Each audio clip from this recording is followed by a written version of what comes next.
up behind us. I know. I was looking at that. Yeah. It's really awesome, That's man. from TC. All right, guys, welcome back. Welcome back to the Bitcoin Plus Plus Conference live news desk. And joining us now, we've got Topher and we've got Tristan from BitEscrow. Thanks for joining me, guys. I really know nothing about what you guys do, so I need you guys to give me the lowdown. What is BitEscrow and how are you fixing the world with it? Yeah, sure. So my name is Tristan Beach. I'm the founder and CEO of BitEscrow.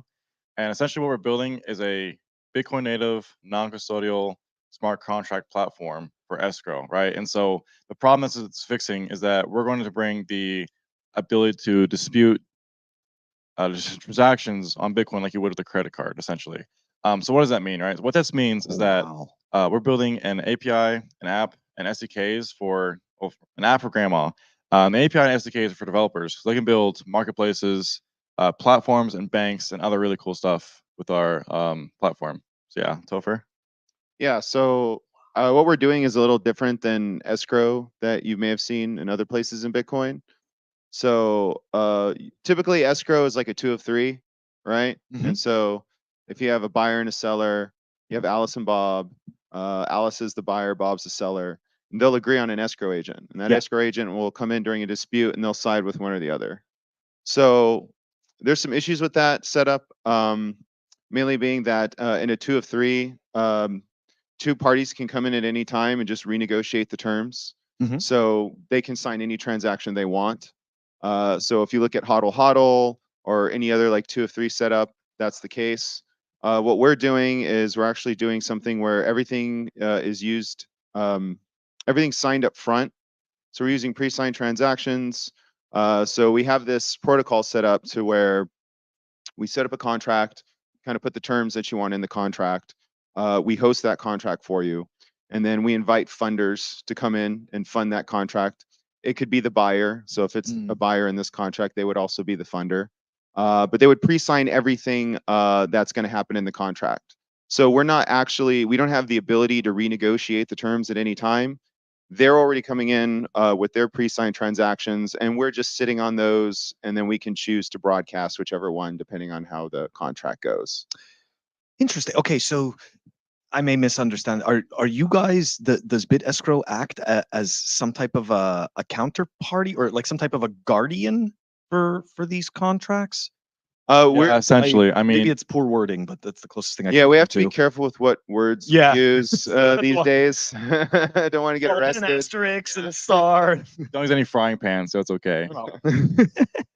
Yeah, but we're essentially a dumb provider. So like one thing that I like to use as a reference is Nostr. So in Nostr, there's sort of this monkey that Nostr's designed around smart clients, dumb relays. So the clients really kind of handle all of the logic, and the relays just kind of sit there and they receive and relay messages. That's all they really do. So we're doing that for escrow. So you can think of anybody participating in a contract as essentially being like a signing device, because this is a signing device that you're going to use that's handling your private keys. And so the signing devices do all the smart stuff. When we come in, we essentially already have a contract filled out. We already have, we call them deposits, but these are Bitcoin transactions that are going in a 2 of 2. Everything's pre-signed. It's just given to us as a package. And then all we can really do is just follow the terms of the contract. So what would be some examples of retail use cases for this? Ooh, yeah. So my favorite one would be, I mean, there's so many use cases with what you can do with our API and platform. But I think ultimately what this is going to come down to is creating a Bitcoin collateralized credit card. And so what that means is that you deposit Bitcoin into a contract, and from there you can create a credit card with your credit limit based on the amount of Bitcoin and collateral, which is great because now what this is allowing people to do is bring it to the masses, not only for like, making it easier to spend your Bitcoin, but making it easier to spend in a way that doesn't actually affect the on-chain cost, because when you actually send Bitcoin for right now on chain, it's getting really expensive. Yes. And so we hope it will. Temporarily. I hope it will. So now it's going up. I want number go up and fee go up.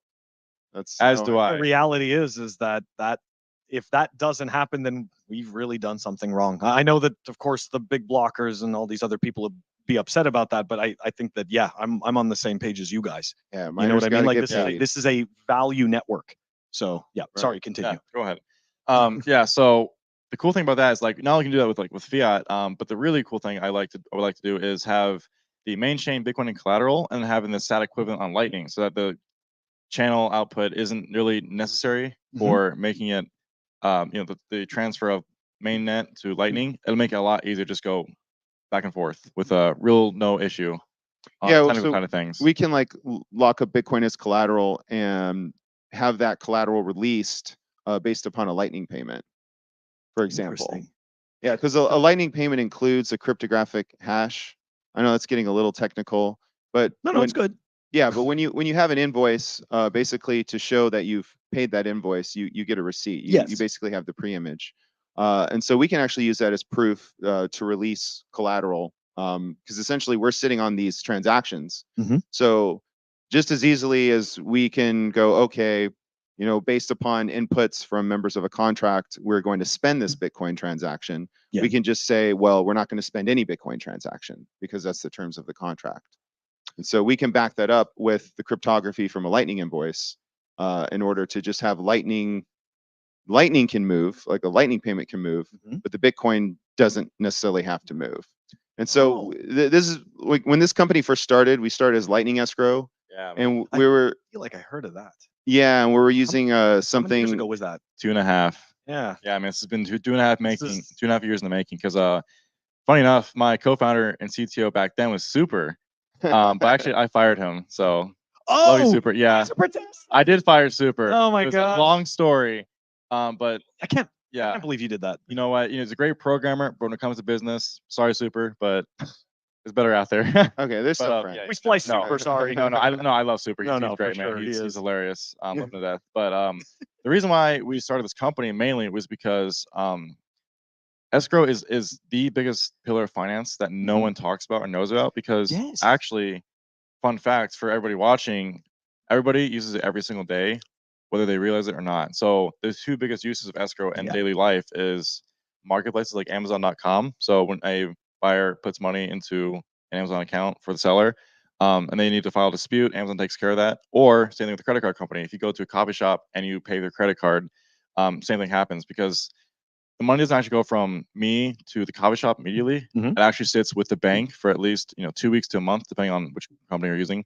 But the reason for that is because disputability is now available. So we're bringing this to Bitcoin. Does that make sense? Yes. Yeah. And actually, I love that you're bringing this disputability, and I appreciate that it's its own piece, right? Because kind of like what we've seen with, not to bring it up, but just stupid shit coins, right? They try to create all of this type of scenarios right on their main chain where they can reverse transactions and whatnot. And this is just like, no, this to me makes more sense, right? We're So trying to keep it all in Bitcoin. yeah, keeping it all in Bitcoin, but at the same time, like you're essentially abstracting that away from the base layer, but you're still using the base layer. Yes, yes. You know, so I think that's important. When covenants come around, maybe we can move all this to the base layer.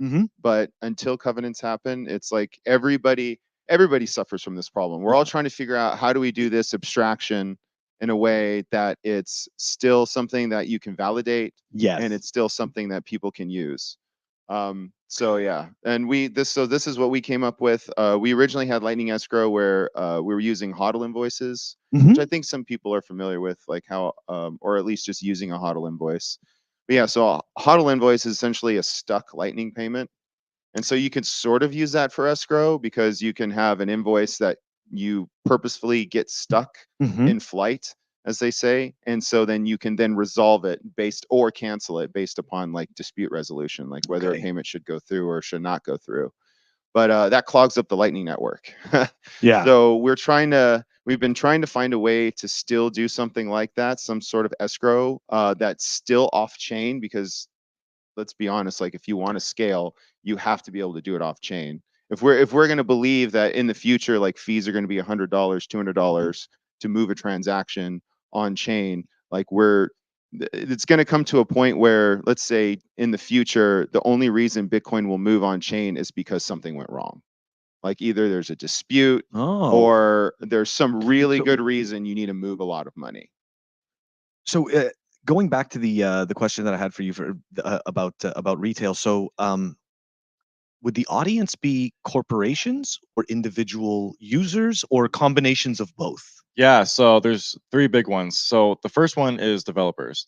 Developers, because we want people building on top of this and start companies on top of this because some companies that people could start using our APIs, like, an Upwork alternative, an Airbnb alternative, an Amazon alternative, you name it. I mean, anything that has a buyer and seller in place, you can build on top of. But Yeah. our second biggest audience is just grandma, right? Because if Ah, so right now, escrow as it sits is very centralized and very old because it hasn't been updated since 1999. And we figured out a way to make it, on average, 190 times faster for a fifth the price.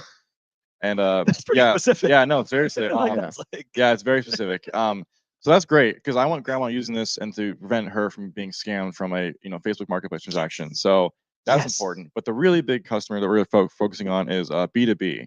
The reason for that is Yes. because once we partner with people who need this in their business, that allows people using their service to actually spend their Bitcoin in a safe manner without Okay. having to think about it too much. I really appreciate that. I really love what you guys are doing. So Thank you, I appreciate it. So let me ask you, I guess at this point, where are you in the BitEscrow journey? Like, is it now that's it? It's out in the wild, and you are actively, like people are actively seeking you out to figure out how to implement your APIs, or are you still like at the end of the development phase, or like where are you guys now with So this? we just finished a huge milestone. So right now we have our website that just launched, which is at bitescrow.app. If you guys want to check it out.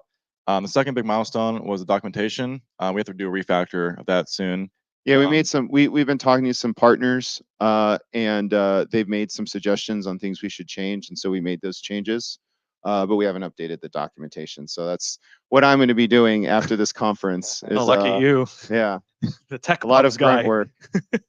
And the last milestone that we just hit, we just announced earlier, was at the developer playground. So what the developer playground is, essentially it uses all test chains, including Mutiny, to interact with our API in a way that people can understand, on a very low level, to where it's like, okay, well, you don't have to write code at all to interact with the API. So that's really cool. And It's that's like it's like a free-form contract builder. It's like a Yeah. web app. So it's playground.bitescrow.app. So you can go there, and you'll get this. It's sort of a heavy interface because it is meant to be a developer tool, but it's a free-form contract builder. So you can build any kind of contract you want with anybody you want. We have a cool way that you can sort of like pass these contracts around, sort of like PSBTs, but they're far more readable than a get more into that and PSBT. how we have the three different methods of negotiation of the contract, because I really think that's important. Yeah, so in the protocol that Yeah. we've put together for escrow, like we're blinded to negotiation. So we have no idea how this contract is negotiated Between the users. between the users. Okay. When the contract comes to us, it's already completely filled out. We have nothing to negotiate. It's just, are we going to host this for funding and execute it, or are we not? So what we're playing around with is like, okay, so how do you negotiate this contract? So we originally, I put together this like really cool SDK to do this over Nostr, where you can do all this negotiation over Nostr. And ideally, I think that's the way we're going to go. We're just going to put out some open source tools for negotiation over Nostr. But right now, what we're playing around with is like something really more low tech, where you can just pass the contract around in a URL, in a link, because links let you affix quite a bit of data to the end of them. So it looks really chonky when you send these links because it has all the data in the Yeah. link, but it's really cool because a lot of applications will allow you to send these large links. We really haven't run into any problems on any platforms. The only one that I've run into a problem is on Discord. Discord kind of gets really mad at you if you go above their, I think, 2,000 character limit. But text messages kind of know how to handle it now. Slack, Telegram, like all these other platforms, they can kind of handle this. So you just kind of pass this link back and forth, and it's really cool. You click on the link, and then you're just immediately transported into our contract form, and everything's pre-filled out. And so you just kind of go back and forth, Oh, wow. adding your own stuff to it, and essentially negotiating a PSBT or multiple PSBTs, and with all the terms that you want us to use to execute the contract. So I think it's really cool. Yeah. So I got a question for you guys. Would this type of API be of use in the situation, like let's say where somebody is buying a house Absolutely. or something like that? Okay. Yeah, so real I come estate. from Yeah. a real estate and construction background, and one of Oh. the reasons why way back then when I was like really young, one of the issues I found was with customers I was working with, they kept complaining about the mortgages situation. Yup. It took so much time, paperwork, Yes. KYC through the entire process, right? The escrow's a pain. And it's such a pain in the ass, dude. It really is. It's like there's so much unnecessary hands that the money goes through, and Yes. legal work is fine. I totally get that. But the money, especially, is like the fees associated with just sending a wire is ridiculous, right? It's like you don't need to charge a fee for sending a wire. It's like that's their job. Agreed. You know, God forbid you send it on a Sunday because they won't. You know, may or not go through, who knows? Money doesn't travel on that day of the week. Oh man, it's really It annoying. works. It's the Lord's Day of rest. Yeah, real estate is And money. real estate is definitely one of the biggest use cases I think. For this. Okay. But there's so many more, man. I mean, you could like name anything that involves a buyer and seller, and you could absolutely do it. I'm just because I'm just thinking like because of the way that it works, and you guys act as this. So we don't act as it's like a we don't host, act, but you have no. You're a host, but you have no control or say in any of it. right. That's what it is. Just don't use the C word. Yeah, exactly. That's why I was like, you're not that, because that I already figured We out are as you a were explaining it, contract they're like, no. service provider. Yeah. Yes. So that's why I kind of see it as more being like, because yeah, obviously between a buyer and a seller, you can just use the example of somebody going to Walmart, right? And I don't necessarily see Walmart using it, but I do see it absolutely as you were explaining it with real estate, car purchasing, right? Like boats, like really big ticket items in life. Exactly. That's what I see it as. And the coolest thing is that because I could be wrong though. No, you're No, totally that's right. No, a you're perfect absolutely use right. case. That's, Yeah. that's something cool. you can use it for today. Yeah. I mean, we're only launched on the test chains right now, so if you want to sell your car for Mutiny coins, then it's perfectly legit. They'll be But worth something one day. yeah. Just kidding. No, guys, that's not financial advice. Ew. Sorry. Ben Carman will become the new Satoshi. Yeah. That's the case. We don't want him to disappear. We like Ben. We like Ben. Okay. So yeah. So if people want to find out, more information about BitEscrow, where can they go? Yeah, so just go to bitescrow.app or just do a Google search of BitEscrow and we're the first result. And check us out. Absolutely awesome. Tristan, Topher, thank you guys so much for joining us. Thanks for having us. Thank you. I really appreciate it, man. Thanks.